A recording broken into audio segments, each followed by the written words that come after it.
Hello student, कैसे हो आप सब। स्वागत है आपका आपके अपने यूट्यूब चैनल स्टडी विद आशु में। तो स्टूडेंट्स, इकोलॉजी की लेक्चर 5 में एंड पॉपुलेशन इकोलॉजी चल रही है पार्ट 4 आई थिंक। तो उसमें आपका सभी का स्वागत है। तो आज हम इस वाली वीडियो में हम बात करेंगे एज पिरामिड के ऊपर, ठीक है। तो चलो शुरू करते हैं। एज पिरामिड देखते हैं CSIR नेट के लिए, ठीक है। तो एज पिरामिड में क्या होता है, एज डिस्ट्रीब्यूशन होता है पॉपुलेशन में, ठीक है। तो हम क्या करते हैं, have one population and made age class, ठीक है। तो एज क्लास हम बनाते हैं, ठीक है। जैसे कि एक पॉपुलेशन है, उसमें इंडिविजुअल है स्पीशीज़, ठीक है। उसको क्लास में हम बांट देंगे, ठीक है। 0 से 1 वाले ईयर को अलग कर देंगे, 1 से 2 ईयर वाली, है ना, उस पॉपुलेशन की स्पीशीज़ को हम अलग करके देखेंगे, ठीक है। तो उस प्रकार से हम एज उसका डिस्ट्रीब्यूशन करके हम अगर देखते हैं, फिर एज पिरामिड बनाते हैं, तो वो एज पिरामिड होता है, ठीक है।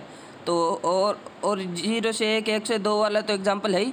उसके अलावा एक हम जैसे ऐसे भी देख सकते हैं रिप्रोडक्टिव स्टेज के अकॉर्डिंग, ठीक है। प्री रिप्रोडक्टिव स्टेज है में कितने हैं स्पीशीज़, ठीक है, और उस पॉपुलेशन में रिप्रोडक्टिव स्टेज में कितने हैं और पोस्ट रिप्रोडक्टिव स्टेज में कितनी स्पीशीज़ है, ठीक है।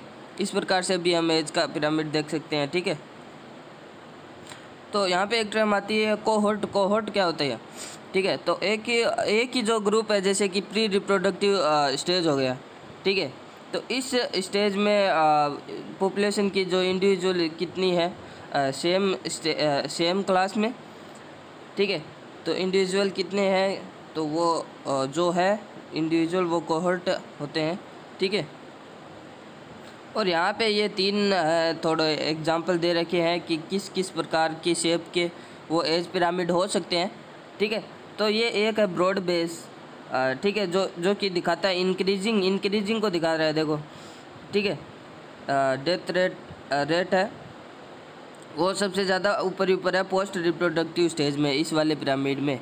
बिकॉज डेथ रेट सबसे ज़्यादा क्यों है, क्योंकि देखो पॉपुलेशन साइज़ देखो सबसे कम है ना, इसमें सबसे ज़्यादा है, मतलब डेथ रेट कम है, इसीलिए तो सबसे ज़्यादा हो रही है पॉपुलेशन इंडिविजुअल, ठीक है। और रिप्रोडक्टिव स्टेज में इससे कम है, और पोस्ट रिप्रोडक्टिव स्टेज में सबसे छोटा डब्बा है, यानी सबसे ज़्यादा कम यहाँ पे है पॉपुलेशन, ठीक है। तो यहाँ पे डेथ रेट ऑटोमेटिकली ज़्यादा हो गई ना, है ना। तो ये ब्रॉड बेस है, ठीक है। और ये है बेल शेप, तो इसमें ऑलमोस्ट बराबर सा रह रहा है, ठीक है। प्री रिप्रोडक्टिव स्टेज में भी बराबर से ही है पॉपुलेशन, रिप्रोडक्टिव में उतनी ही है, और पोस्ट रिप्रोडक्टिव में भी बराबर से ही है, आखिरी में जाके एकदम से ही कम हो जाएंगे। तो ये बेल्ड शेप है। और लास्ट में आता है URN शेप्ड पिरामिड, ठीक है। तो इसमें डिक्रीजिंग हो रहा है, देखो जो प्री रिप्रोडक्टिव स्टेज में है, शुरुआत में ही है, वो डेथ रेट है वो ज़्यादा हो रही है, लेकिन यहाँ पे है वो आखिरी में देखें तो डेथ रेट है वो बहुत ज़्यादा कम है, ठीक है।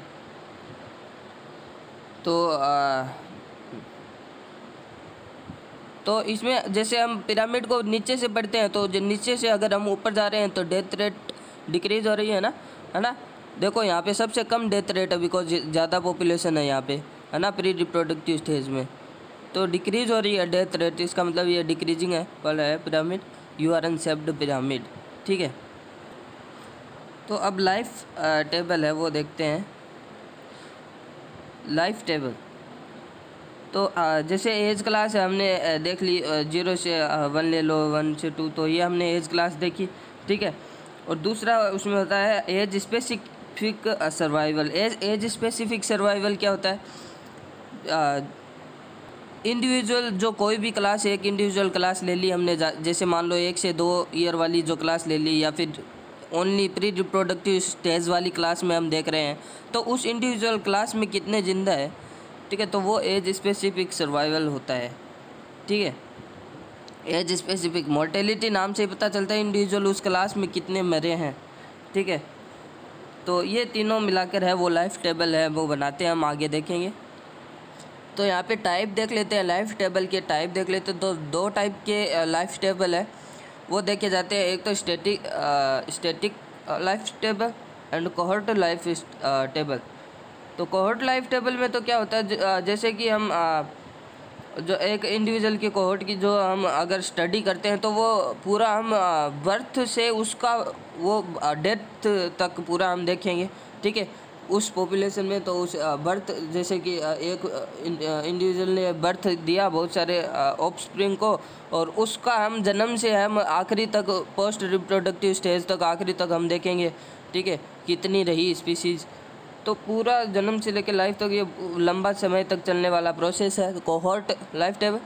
लेकिन स्टैटिक लाइफ टेबल में क्या होता है, हम एक किसी भी टाइम पे गए पर्टिकुलर टाइम पे, ठीक है, वहाँ पे हमने डाटा देखा कि कितना स्पीसीज़ है और कितना जन्म के टाइम वहाँ पे स्पीसीज़ है, एक ही टाइम पे गए और डाटा गैदर किया वहाँ पे, और वहाँ पे ही वैसे ही अंदाज़ा लगाया, तो वो स्टैटिक लाइफ टेबल होता है। उम्मीद आप समझ गए होंगे, ठीक है। तो फीचर क्या होते हैं लाइफ टेबल के, वो देख लेते हैं। तो फीचर जैसे कि एज क्लास हमने देखा, एज क्लास कोई हम बनाएंगे एज क्लास, ठीक है, अपने अकॉर्डिंग। और number of individual of similar age, ठीक है, उसे एनएक्स के द्वारा हम दर्शाएंगे। सिमिलर एज के मतलब कितने इंडिविजुअल है उस पॉपुलेशन में। और डीएक्स यानी डेथ, ये आप सभी को पता है, ठीक है। और एज स्पेसिफिक सर्वाइवल रेट जो हमने पीछे भी देखा, ठीक है, तो वो सर्वाइवल रेट वो होगी एलएक्स, ठीक है। लाइफ टेबल में हम एलएक्स के द्वारा दर्शाएंगे, ये आपको ध्यान में रखना है सिंबल, ठीक है। और age specific birth and fertility rate को हम एमएक्स के द्वारा दर्शाएंगे, ठीक है। और बर्थ रेट को हम फर्टिलिटी रेट हम आगे भी देखेंगे क्या होता है। और एज स्पेसिफिक बर्थ रेट है किसी एज में, ठीक है, तो वो है BX द्वारा दर्शाएंगे, ठीक है। और एज स्पेसिफिक डेथ रेट को हम QX के द्वारा दर्शाएंगे, ठीक है। तो ये एक लाइफ टेबल का है, ये एग्जाम्पल है। बहुत सारे क्वेश्चन आते हैं यहाँ से, तो हम कैसे आते हैं क्वेश्चन वो आगे हम देखेंगे, डोंट वेरी, ठीक है। तो जैसे कि ये एक लाइफ टेबल है, इसमें क्या क्या दे रखा है। एक तो एज जैसे ईयर में हम एज क्लास ले रहे हैं, ठीक है, तो एज एक क्लास कौन से ले रहे हैं एक तरफ टेबल में ये लिखेंगे, ठीक है। और नंबर ऑफ सर्वाइवल्स जो हमने एनएक्स पीछे देखा कि जो सिमिलर एज के हैं जो कितने हैं इंडिविजुअल्स, है ना, एनएक्स वो देखेंगे इस एक टेबल में। और एक लाइन में हम एलएक्स देखेंगे। एलएक्स क्या था बताओ, एलएक्स था एज स्पेसिफिक सर्वाइवल रेट था ना, ठीक है, उस स्पेसिफिक में कितनी इंडिविजुअल है, ठीक है। एमएक्स फर्टिलिटी रेट वाला आ गया, ठीक है। और एलएक्स इंटू एमएक्स वो करके कितना आता है एलएक्स एमएक्स, और उसका ये है जो हम फिर योग देखेंगे, ठीक है। एलएक्स और एमएक्स का एलएक्स एमएक्स का जो पूरा टोटल है वो जितना भी आएगा, ठीक है, और उसका टोटल हम देखेंगे। और वो R0 होता है, ठीक है। R0 मतलब नेट रिप्रोडक्टिव रेट आगे देखेंगे, ठीक है। और ये लास्ट में है एक्स एलएक्स एमएक्स, ठीक है। सो नेट रिप्रोडक्टिव रेट के बारे में देखते हैं, जो कि पीछे आया, हमने एलएक्स एमएक्स का योग देखा, ठीक है। तो लेकिन जो हम रियल में अगर कैलकुलेट कर देते हैं तो to calculate the net reproductive rate we need to keep record of female present in population. तो पॉपुलेशन में फीमेल कितनी है, बिकॉज हम रिप्रोडक्टिव रेट देखते हैं तो ऑब्वियसली डिपेंड करेगा फीमेल, ठीक है। तो नेट फर्टिलिटी है वो डिपेंड करता है ओनली फर्टाइल फीमेल, ठीक है। लेकिन हम अलग समक्ष के हम योग से हम वो देखते हैं कि नेट रिप्रोडक्टिव रेट क्या है, और उससे हम पता भी लगा सकते हैं कि वो पॉपुलेशन इंक्रीजिंग में है या डिक्रीजिंग में, बिकॉज एक से ज़्यादा आई थिंक होता है तो वो पॉपुलेशन है वो इंक्रीजिंग में होती है, ठीक है। उस पॉपुलेशन तो इस वाली में भी देख ले तो ये R है जो ये आया है 1.282, तो एक से ज़्यादा आया है, इसका मतलब R की वैल्यू नेट रिप्रोडक्टिव रेट की वैल्यू एक से ज़्यादा ही है, इसका मतलब ये इंक्रीजिंग में है, ठीक है। पॉपुलेशन साइज़ है वो इंक्रीज होगी, ठीक है। अब नेक्स्ट एक क्वेश्चन आ गया है, ठीक है। तो क्वेश्चन आ गया है, देख लेना, मज़ा आएगा, ठीक है, देखते हैं। तो complete the following hypothetical life table, तो ये एक लाइफ टेबल दे रखी है, इसको हमें कंप्लीट करना है, ठीक है। कंप्लीट करना for a bird and calculate the net reproductive rate, और नेट रिप्रोडक्टिव रेट हमें निकाल के बतानी है कितनी है। तो मेन आंसर तो हमें यही देना है रिप्रोडक्टिव रेट कितनी है, ठीक है। लेकिन कंप्लीट करके ये पहले हमें कंप्लीट करना, फिर नेट रिप्रोडक्टिव रेट निकालनी है। तो ये आंसर तो इसके अंदर ही लिख दिया है मैंने वैसे तो, ठीक है। तो जो नीले कलर के पेन में है वो इसका यहाँ पे दे नहीं रखा था टेबल में, तो हमने कैसे निकाला ये देखते हैं, ठीक है। तो जैसे कि एनेक्स है, हमने देखा वो उस टेबल में कैसे निकालते हैं, ठीक है। तो उसके अकॉर्डिंग हम देखें कि हमने ये वैल्यू यहाँ पे 500 कैसे निकाली है, यहाँ पे 200 कैसे निकाली, तो देखते हैं।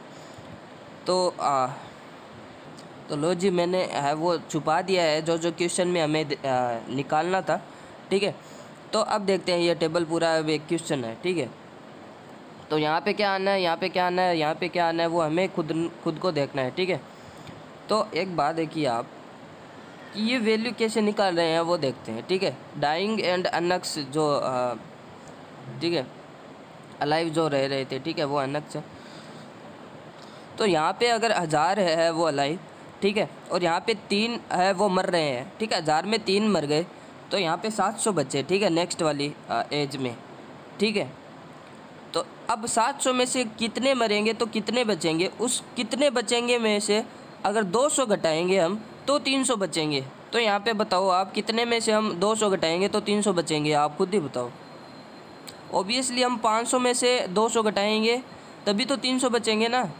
तो यहाँ पे ऑटोमेटिकली 500 आ गया, ठीक है। मैं 500 लिख देता हूँ यहाँ पे, रुको। तो यहाँ पे 500 आ गया ना। तो अब एक बात बताइए आप, 700 में से कितने घटाएंगे, मतलब कितने मरेंगे, 700 में से कितने घटाएंगे तो 500 बचेंगे। सिंपल से है, आप बताओ। ऑब्वियसली हम 200 घटाएंगे तभी तो 500 आएंगे, तो यहाँ पे भी 200 आ जाएंगे, ठीक है। और लास्ट वाला और देख लेते हैं, 300 में से 150 हम घटाएंगे तो कितने आएंगे, यहाँ पे 150 आ जाएंगे ना। तो ये मैंने लिख दिया है 150, ठीक है। तो ये वाली है हमारी टेबल पूरी हो चुकी है, और ये अपने आप ऑटोमेटिक हो चुकी है, ठीक है। तो अलग से हम कैसे निकालते हैं, अब अलग से हमने देखा था, अलग से हम कैसे निकालते हैं, जो इंडिविजुअल क्लास में जो स्पीशीज कितनी है, ठीक है। जैसे कि इसमें 1000 है, तो उसको शुरुआत में जो कितनी थी, 1000 है शुरुआत में, उससे डिवाइड करना है, ठीक है। तो एज क्लास में जो कितनी स्पीशीज़ है, हर एक एज क्लास की अगर हम अलग से देखेंगे तो उसमें कितनी स्पीशीज़ है, उसको शुरुआत में जो अनक्स में वैल्यू कितनी थी उससे हम डिवाइड करके हम निकालते हैं अलग्स की वैल्यू, ठीक है। तो जैसे कि हम 0 से 1 वाली में देखेंगे तो 1000 है, शुरुआत में भी 1000 है, 1000 डिवाइड बाई 1000 1, ठीक है। तो यहाँ पे अलग्स की वैल्यू 1 आ जाएगी, मैं 1 लिख देता हूँ, ठीक है। तो यहाँ पे 1 वैल्यू आ गई है, ठीक है। अब किसकी निकालनी है हमें, वैसे तो लास्ट वाली निकालनी है, वैसे लिखा हुआ है लेकिन इसकी निकालनी थी। तो इसकी कैसे निकालेंगे, लास्ट वाली की जो लास्ट वाली क्लास में वो कितने जिंदा है, 150, ठीक है। तो 150 है वो जिंदा है, उसको तो शुरुआत वाली के साथ डिवाइड करेंगे, तो 1000 के साथ डिवाइड करेंगे 150 को, तो कितने आएंगे आप बताओ, 0.15 आएंगे ना, ठीक है। उसी प्रकार से हम इस क्लास की एज स्पेसिफिक सर्वाइवल रेट अलग से देखें तो 300 को हम डिवाइड करेंगे 1000 के साथ, ठीक है, 0.3 आ जाएगा, ठीक है। इस एज क्लास की हम देखेंगे तो 500 को हम डिवाइड करेंगे 1000 के साथ, 0.5 आ जाएगा ऑटोमेटिकली। तो हम ऐसे एलक्स की है वैल्यू हम देखते हैं, ठीक है। उम्मीद है आप सब समझ गए होंगे, एमक्स की वैल्यू आपको दी ही हुई होगी, टेंशन मत लेना, ठीक है। तो अब हम एलक्स इंटू एमक्स देख लेते हैं, बिकॉज हमें रिप्रोडक्टिव रेट हमें देखनी है। तो रिप्रोडक्टिव रेट हमें एलक्स एमक्स का जो योग होगा उससे हमें रिप्रोडक्टिव रेट पता चलेगी, ठीक है। तो एलक्स हमने निकाल ली है, एमक्स दी हुई है, तो एलक्स एमक्स वो निकालते हैं। 1 इंटू 0 कितना होता है, 0 होता है, ठीक है। 0.7 इंटू 0.5 है, ये भी हमें निकालना होगा, ठीक है। उस टेबल में 0.35 होगा, ठीक है। 0.5 इंटू 1 हम करके देख लेंगे, ठीक है, 0.1 होगा ऑब्वियसली। और ऐसे 0.3 इंटू 1 0.3 होगा, और 0.15 इंटू 1 होगा 0.15। तो इनका जब हम योग करेंगे, ठीक है, 0 प्लस 0.35 प्लस 0.5 ऐसा करके लास्ट में जो योग आएगा वो 1.3 आएगा। तो यही है रिप्रोडक्टिव रेट, ठीक है। नेट रिप्रोडक्टिव रेट है 1.3, ठीक है। तो जो ये एक सवाल तो ये हो गया इसका उत्तर। तो इससे ये भी पूछ सकता है पॉपुलेशन किस स्थिति में जा रही है, तो एक से ज़्यादा है मतलब इंक्रीजिंग हो रहा है, ठीक है। और ये यहाँ पे रहा एलक्स कैसे निकालते हैं, ठीक है। एनक्स देख लेते हैं, फिर बटे में देख लेते हैं हम शुरुआती जो कितनी है, इसमें 1000 है, ठीक है। तो एक क्वेश्चन ऐसा आ सकता है, calculate the population size of next first generation भी हम कह सकते हैं, ठीक है। तो नेक्स्ट जनरेशन की ये पूछ रहा है, ठीक है। तो हम एक बात बताइए आप, हम नेट रिप्रोडक्टिव रेट का हम पता लगा रहे थे, वो क्यों लगा रहे थे और उससे हम क्या देख रहे थे, ठीक है। एक से ज़्यादा आ रहा था तो वो इंक्रीज हो रहा था, मतलब नेक्स्ट जनरेशन में वो इंक्रीज होगी पॉपुलेशन साइज, ठीक है, पहले से ज़्यादा होगी मतलब। तो वो डिपेंड कर रहा है ना नेट रिप्रोडक्टिव रेट से, तो हम ऑब्वियसली इससे ही पता लगाएंगे नेक्स्ट जनरेशन का, ठीक है। तो पहले पॉपुलेशन कितनी थी उससे हम गुणा कर देंगे भाई नेट रिप्रोडक्टिव रेट से, तो ऑब्वियसली आ जाएगी ना फर्स्ट जनरेशन की, ठीक है। तो ये फॉर्मूला भी बन गया है। तो नेक्स्ट जनरेशन की जो साइज़ निकालने के लिए जो नेट रिप्रोडक्टिव रेट है उससे हम पहले वाली जो पॉपुलेशन साइज़ कितनी है टोटल उससे हम मल्टीप्लाई कर देंगे तो वो आ जाएगा, ठीक है।